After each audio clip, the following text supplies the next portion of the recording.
Li Jion terus menawari mereka. Namun mereka menolak minuman itu karena di dalamnya ada banyak serangga.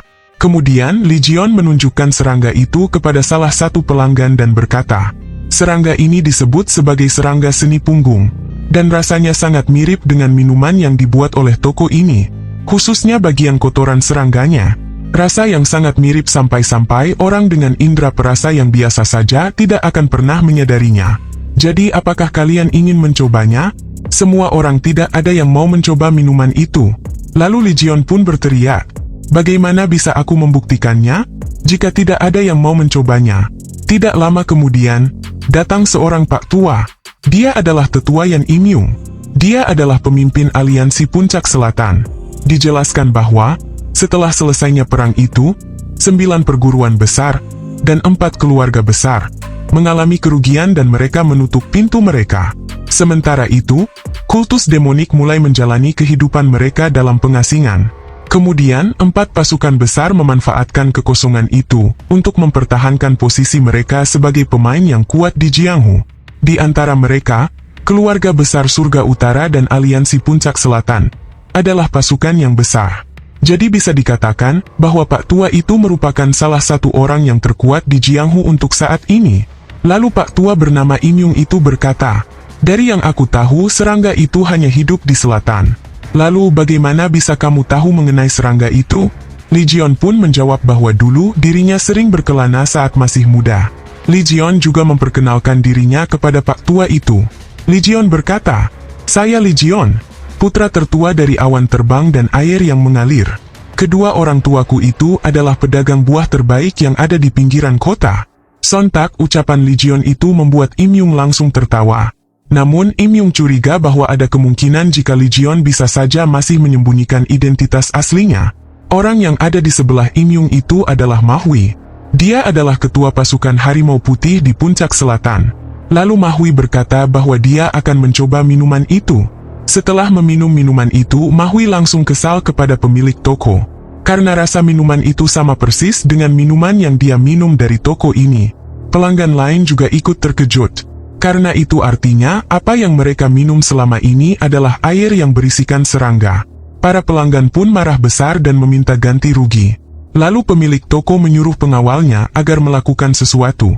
Tapi para pengawalnya takut karena pemimpin aliansi Puncak Selatan juga merupakan salah satu pelanggan di sini.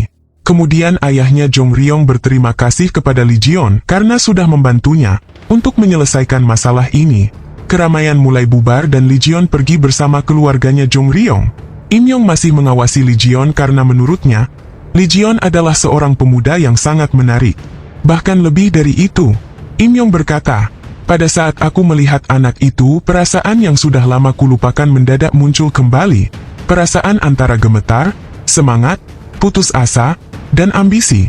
Perasaan seperti itu muncul di dalam diriku. Sama seperti di mana hari aliansi Puncak Selatan jatuh ke tanganku. Aku juga tidak tahu apa alasannya, sampai-sampai aku begini. Ma Hui heran dia baru kali ini melihat masternya yaitu Imyung menjadi seperti itu. Menurut Ma Hui, ada kemungkinan bahwa pemuda itu sangat spesial. Pindah di lokasi lain, di mana terlihat seseorang sedang melarikan dari kejaran orang lain. Tidak lama setelahnya ada seseorang yang menyusulnya. Orang itu menunjukkan identitasnya sebagai aliansi ortodoks. Orang yang melarikan diri dan mendapatkan luka ini ternyata berasal dari keluarga besar Surga Utara. Namanya Myung. Dia lari dari pengkhianat. Dia lari karena dia juga ingin memberi peringatan kepada orang-orang di Jianghu bahwa nasib Jianghu sedang dalam bahaya. Myung memberitahu orang itu dan berkata, kita tidak punya banyak waktu, jadi langsung ke intinya saja. Kita harus membatalkan turnamen Naga Phoenix dan turnamen Surga Naga.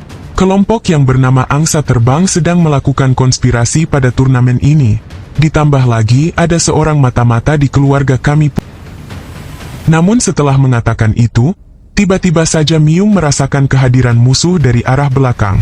Myung menyuruh orang dari aliansi ortodoks itu agar segera pergi untuk menyampaikan pesan ini ke Jianghu. Sementara Myung sendiri berencana akan menjadi umpan. Informasi ini belum bocor ke siapapun kecuali orang yang ada di sebelahnya Myung. Setelah mengetahui hal itu, Myung dihabisi oleh orang yang ada di sebelahnya itu. Lalu orang itu berkata, kau salah Myung. Dalang di balik ini semua bukanlah kelompok angsa terbang. Tidak lama setelahnya muncul seorang wanita. Lalu pria yang menghabisi Myung itu tunduk dan berkata, "Saya kupu-kupu ke-16 menyapa ketua asosiasi. Dan kupu-kupu ke-14 juga sudah mengurus mereka." Lalu wanita yang merupakan ketuanya ini berkata, "Benar, aku tahu bahwa dia akan melakukannya dengan sangat baik. Dan turnamen itu akan menjadi mimpi buruk." Scene pindah di lokasi Legion yang saat ini sedang berjalan bersama Jong Ryong. Tapi dalam perjalanannya itu, Legion merasakan ada orang lain yang sedang mengikutinya. Tapi Legion masih diam saja dan tidak memberitahu Jong Ryong. Jong Ryong kembali berterima kasih pada Legion. Akhirnya dia tahu bahwa kejadian yang tadi itu ternyata adalah kerjasama antara Won Hyuki dan pemilik toko. Dan itu semua atas perintah dari Pangeran Jang Injol. Setelah berbasa-basi, barulah Legion memberitahu Jong Ryong untuk mengurus orang yang ada di belakangnya. Ya, ternyata orang itu adalah Won Hyuki, orang yang sebelumnya ingin mentraktir ayahnya Jong Ryong. Dia yang dikenal dengan julukan 8 tangan terbang. Won Hyuki berkata, "Mata-mata yang kutaruh di dalam penginapan memberitahu diriku bahwa ada seorang bajingan aneh yang sudah menghancurkan rencananya. Dan Pangeran Jang Injol telah memberi perintah kepadaku untuk segera menghabisimu. Begitu juga wanita yang ada di sampingmu itu." Awalnya Jong Ryong berpikir bahwa Won Hyuki tidak serius. Tapi rupanya, Jong Ryong bisa merasakan tekanan intimidasi dari Won Hyuki. Yang itu artinya Won Hyuki sangat serius dengan ucapannya. Jong Ryong mulai ketakutan. Dia merasa tidak akan bisa menang melawan Won Hyuki yang memiliki teknik 8 tangan terbang itu. Selain itu, keberanian Jong Ryong sangat lemah karena dia belum pernah melukai orang, meski itu hanya sekali. Lalu Jong Ryong berkata kepada Legion, "Apakah kamu punya pengalaman bertarung pada situasi nyata?" Tiba-tiba saja Legion mundur dan berkata agar Jong Ryong bisa menyelamatkannya. Won Hyuki adalah seorang master dalam teknik pukulan telapak tangan. Ketika dia mengeluarkan kemampuannya, tangannya terlihat banyak sampai menjadi 8. Sehingga dia dijuluki pukulan 8 telapak tangan. Dulunya dia adalah seorang pahlawan yang bermimpi tentang Jianghu yang lebih baik. Akan tetapi selalu ada penjahat yang menghalanginya. Dia tersadar jika perbedaan antara baik dan jahat itu tidak ada artinya. Hingga pada akhirnya dia sendiri menjadi jahat. Jong Ryong tidak menyangka akan berhadapan langsung dengan orang itu. Menurutnya, perbedaan kemampuan dan pengalaman saja sudah seperti langit dan bumi. Lalu Legion menyuruh Jong Ryong untuk mengeluarkan pedangnya. Dan Jong Ryong pun langsung mengeluarkan pedangnya. Tanpa basa-basi lagi, Won Hyuki langsung maju dengan kecepatan tinggi. Saat menghindari serangan itu, Jong Ryong tersandung akar pohon hingga membuatnya terjatuh. Won Hyuki terus mengejarnya dan melancarkan teknik 8 telapak tangan. Jong Ryong merasa bahwa kekuatan Won Hyuki jauh berbeda dari saat latihan. Lalu Legion memberi arahan. Dia berkata kepada Jong Ryong, "Jangan bergantung pada teknik gerakanmu. Biarkan tubuhmu mengikuti aliran dari pedangmu. Kakimu tidak menggerakkan pedang. Pedangnya bergerak lebih dulu dan biarkan kakimu mengikutinya." Lalu Won Hyuki berkata, "Hei bocah, kamu ini cukup berisik ya? Padahal hanya bisa sembunyi di belakang." Sementara Jong Ryong sendiri langsung mengikuti arahan dari Legion. Dia melesatkan serangan berkali-kali. Tapi Won Hyuki bisa menahan semuanya. Menurut Won Hyuki, trik anak-anak seperti itu tidak akan bisa memberikan luka. Setelah itu Jong Ryong mundur karena Won Hyuki mencoba menangkapnya. Lalu Legion berkata, "Ada yang janggal. Teknik pedangmu biasanya cukup berat. Jadi kenapa kamu bergerak dengan lembut?" Jong Ryong langsung ingat ucapan ayahnya saat latihan dulu. Dulu ayahnya berkata bahwa Crimson Dead Sword Art menampilkan berbagai perubahan pada gerakan kaki dan permainan pedang yang tidak teratur. Teknik ini berdasarkan pada gerakan yang gesit. Tapi yang lebih janggal adalah Legion seakan-akan lebih tahu tentang teknik itu. Padahal beberapa menit yang lalu, Legion memohon untuk diselamatkan. Namun, Jong Ryong sendiri memang merasa kalau selama ini, dirinya sedang menggunakan pakaian yang tidak cocok dengannya. Bahkan setelah dirinya mencapai ranah bintang ke-7, dirinya merasa seperti sedang terhalang oleh tembok yang besar. Apa perkataannya itu memang benar? Apa Crimson Dead Sword Art memang seharusnya begitu? Cepat seperti panah tapi lambat seperti kura-kura, dan cair seperti air? Ucap Jong Ryong dalam benaknya. Akhirnya Jong Ryong pun mencobanya, dan dia berhasil memotong rambutnya Won Hyuki. Won Hyuki langsung emosi. Dia melesatkan serangan balasan, dan serangan itu menghempaskan sekaligus melukai Jong Ryong. Tapi setelahnya Jong Ryong menghilang. Rupanya, Lee Ji-yeon berhasil menyelamatkan Jong Ryong. Won Hyuki terkejut karena Lee Ji-yeon bisa melayang di udara. Lee Ji-yeon berkata, "Ini adalah langkah bunga jatuh dari langkah guntur surgawi. Mungkin kamu tidak terlalu tahu tentang seni bela diri ayahku, karena dia memang jarang terekspos ke publik. Ayah dan ibuku jatuh cinta saat mereka pertama kali bertemu. Sebenarnya, aku tidak pernah percaya dengan sesuatu seperti itu, tapi kurasa, aku mulai sedikit mengerti akan hal itu." Won Hyuki mulai bergetar ketakutan. Dia juga tidak menyangka bahwa bocah yang baru 20 tahun itu bisa menggunakan teknik yang serumit itu. Di saat itu juga, Lee Ji-yeon langsung melesat maju dan mendaratkan serangan pukulan di wajah Won Hyuki. Serangan itu langsung meremukkan tulang wajah dan menghempaskan Won Hyuki. Kemudian Won Hyuki meminta maaf agar Lee Ji-yeon bisa mengampuninya. Tapi Won Hyuki sadar bahwa Lee Ji-yeon bukanlah orang yang gampang untuk memberikan pengampunan. Akhirnya Won Hyuki memilih untuk melarikan diri. Lee Ji-yeon mulai menarik pedangnya dan berkata, "Meski jalan yang dipilih ayahku adalah jalan kebenaran dan kelembutan, tapi aku lebih suka memilih jalan ibuku." Lee Ji-yeon langsung menggunakan jurus pedangnya, yaitu jurus pedang neraka utara. Saat mengayunkan pedangnya, keluarlah beberapa makhluk misterius yang langsung mengejar Won Hyuki. Dan Won Hyuki langsung mati dalam sekejap setelah menerima serangan itu. Singkatnya, Lee Ji-yeon membawa Jong Ryong pulang. Di tengah perjalanan, Jong Ryong terbangun. Lee Ji-yeon beralasan bahwa Won Hyuki sekarat. Setelah dia menerima serangan pedang dari Jong Ryong sebelum Jong Ryong pada akhirnya tidak sadarkan diri. Dan Lee Ji-yeon beralasan bahwa dirinya hanya menyelesaikan bagian akhirnya saja untuk menghabisi Won Hyuki. Jong Ryong langsung ketakutan, karena secara tidak langsung, dirinya sudah terlibat masalah dengan kematian Won Hyuki. Lee Ji-yeon mencoba menenangkannya dengan berkata, bahwa Won Hyuki memang sepantasnya mati. Scene pindah di lokasi para tetua. Hwayong dan Ni Lisang sedang menunggu Seon Muak untuk mendapatkan sesuatu. Tidak lama setelahnya, Seon Muak kembali dan mengatakan bahwa dia sudah mendapatkannya, yaitu beberapa makanan yang dia bawa di atas wadah. Hwayong berkata, "Sebentar lagi kita sampai di Wuhan." Terkadang, melakukan perjalanan dengan santai begini, mengingatkan kenangan indah masa lalu. Lalu Hwayong bertanya kepada Seon Muak, "Apakah kau tahu apa yang Ni Lisang katakan saat pertama kali bertemu denganku 20 tahun yang lalu?" Jawabannya adalah, sesaat setelah Ni Lisang melihatku saat itu, Ni Lisang langsung mengeluarkan pedang dan mengecilkan nada bicaranya. Lalu dia berkata begini, "Permaisuri iblis tertinggi, aku tidak peduli dengan semua tindakan salah yang kamu lakukan. Tapi jika kau melangkahkan kakimu di bayangan Tuan Muda, maka saat itu juga kau akan mati." Mendengar cerita itu, Lee Nisang merasa malu dan menjawab bahwa pada saat itu, dirinya masih tidak tahu apa-apa. Hwayong sendiri tertawa. Sementara Seon Muak, dia tersedak mendengar jawaban Lee Nisang. Lalu Seon Muak bertanya, "Siapakah Tuan Muda yang Lee Nisang maksud saat itu?" Hwayong menjawab, "Yaitu ayahnya Lee Ji-yeon." Scene pindah di lokasi Jang In-jo. Bawahannya melaporkan bahwa Lee Ji-yeon dan Jong Ryong masih hidup. Sementara orang yang dia utus untuk menghabisi Lee Ji-yeon, yaitu Won Hyuki, belum kembali sampai saat ini.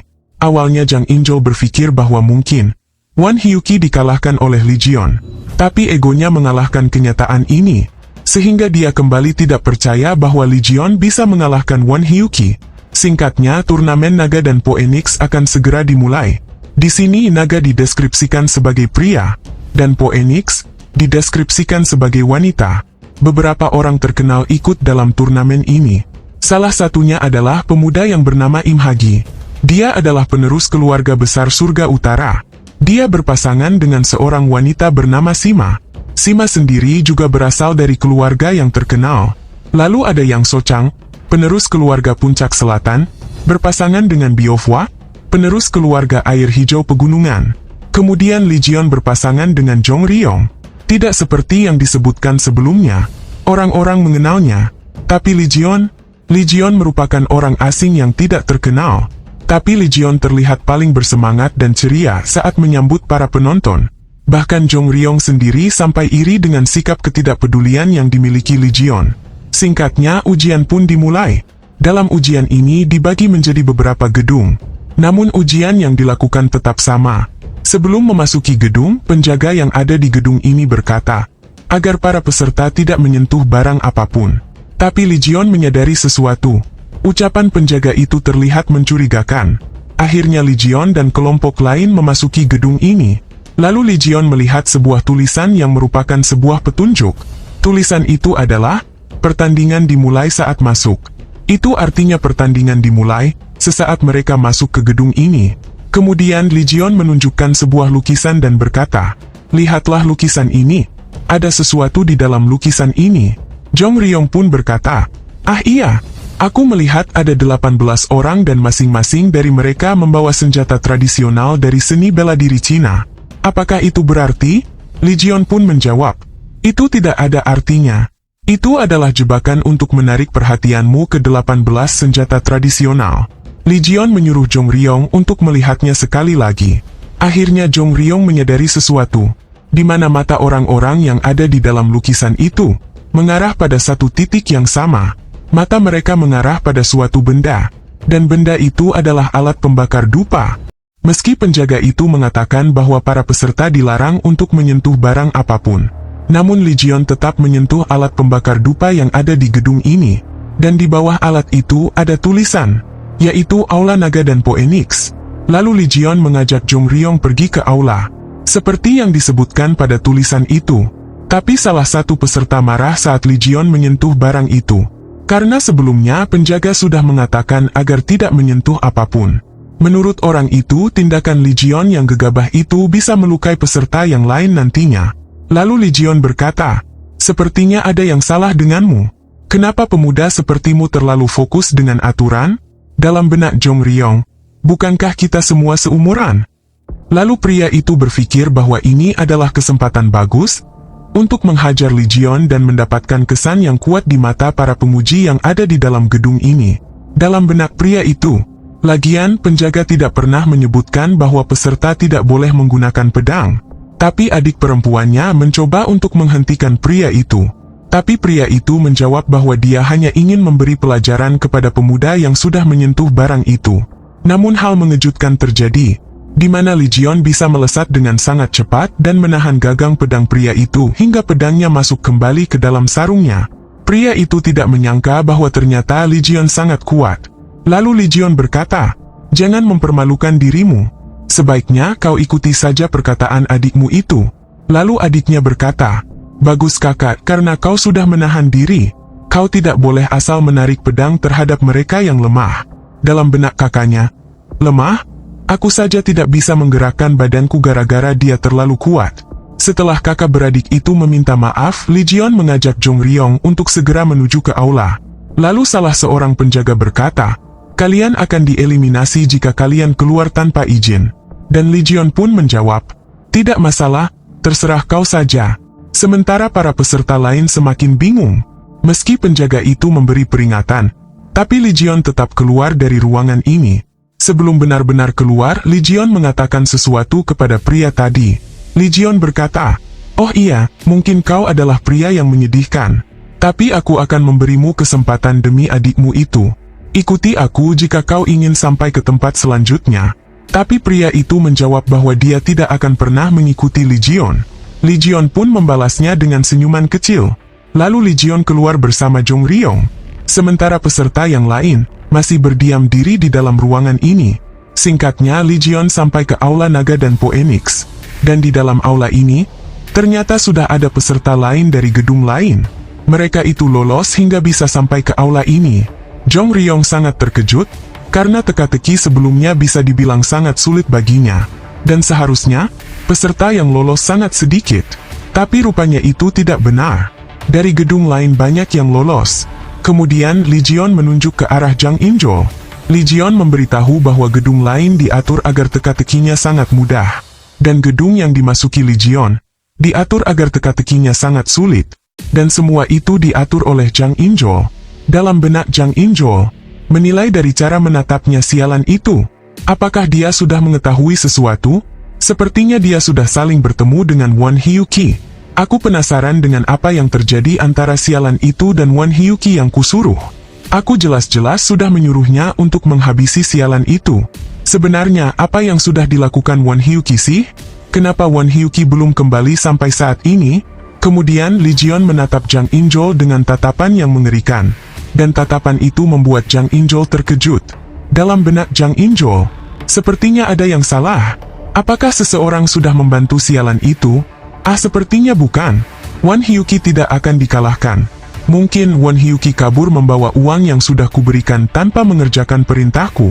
Lalu Jang In-jol melihat ke arah adik perempuannya. Jang In-jol kesal karena adik perempuannya itu malah bermain mata dengan Lee Ji-yeon. Tidak lama setelahnya muncul seseorang. Dia memberi selamat kepada semua peserta yang ada di sini, karena sudah menyelesaikan ujian tahap pertama. Namanya Bong So-chan. Dia adalah penanggung jawab atas turnamen naga dan Phoenix. Dia juga adalah tetua dari keluarga besar Surga Utara. Tidak lama setelahnya kakak beradik yang sebelumnya berselisih dengan Lee Ji-yeon itu datang.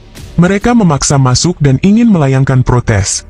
Bong So-chan kesal karena ada peserta yang masih saja protes dengan ujian ini. Lalu pria itu pun menjelaskan bahwa dirinya dan yang lain hanya mengikuti instruksi dari penjaga yang mengatakan bahwa mereka dilarang menyentuh apapun sebelumnya, dan seharusnya mereka yang melanggar aturanlah yang didiskualifikasi. Orang-orang lain yang tidak lolos juga sependapat dengan pria ini. Lalu Bong So-chan meninggikan suaranya dan berkata, "Diam kalian semua. Apa kalian kira segala sesuatu yang ada di Jianghu ini adalah candaan? Kalian tidak akan pernah tahu tentang apa yang akan terjadi di Jianghu. Seharusnya kalian selalu siap dengan apa yang terjadi di dalam Jianghu. Kalian itu ceroboh. Bukankah kalian sudah diberitahu bahwa ujian dimulai ketika kalian memasuki gedung itu? Seandainya kalian mati dihabisi oleh assassin yang tidak kalian lihat, apakah kalian akan memprotes bahwa pembunuhan itu tidak adil? Kalian akan protes kepada siapa setelah mati? Apa kalian tidak malu meminta seperti itu kepada mereka-mereka yang sudah jauh-jauh kemari setelah berhasil memecahkan teka-teki itu?" Akhirnya orang-orang yang melakukan protes itu terdiam dan tidak bisa berkata apa-apa. Menurut Lee Ji-yeon, tidak ada kebetulan di dalam Jianghu. Barulah Jong Ryong sadar bahwa Jianghu yang sekarang ini lebih menyeramkan dan jauh lebih kejam. Bahkan lebih hina dari yang dia perkirakan. Jika dirinya tidak bersama dengan Lee Ji-yeon, mungkin dirinya termasuk ke dalam salah satu orang yang sedang menangis itu. Di sisi lain, pria yang bertanggung jawab atas turnamen ini, yaitu Bong So-chan, dia merasa senang karena sudah merencanakan sesuatu. Dalam benak Bong So-chan, seharusnya kalian berterima kasih karena sudah tereliminasi. Karena turnamen naga dan Phoenix yang berikutnya adalah neraka bagi mereka yang lolos saat ini. Sebelum turnamen itu dilanjutkan, masih ada waktu bagi mereka yang lolos untuk beristirahat. Singkatnya, Lee Ji-yeon makan-makan dengan keluarga Lee Ji-yeon, yaitu keluarga pedang keadilan. Gadis yang Lee Ji-yeon suap itu adalah Jun Suryun. Dia adalah putri ketiga dari ketua keluarga pedang keadilan. Tepatnya dia adalah adik perempuannya Jong Ryong. Lee Ji-yeon berkata bahwa ibunya memang sempurna, tapi ada satu kekurangannya yaitu tidak bisa memasak. Jadi Lee Ji-yeon belajar memasak sendiri agar dirinya bisa makan makanan yang enak. Lalu ibunya Jong Ryong berkata bahwa masakan Lee Ji-yeon ini bahkan lebih enak dari masakannya.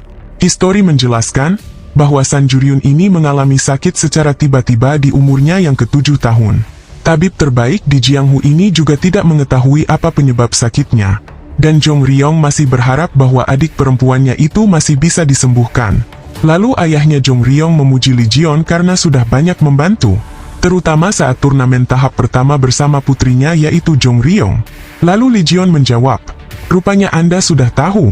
Anda bisa mengandalkanku pada turnamen tahap kedua berikutnya."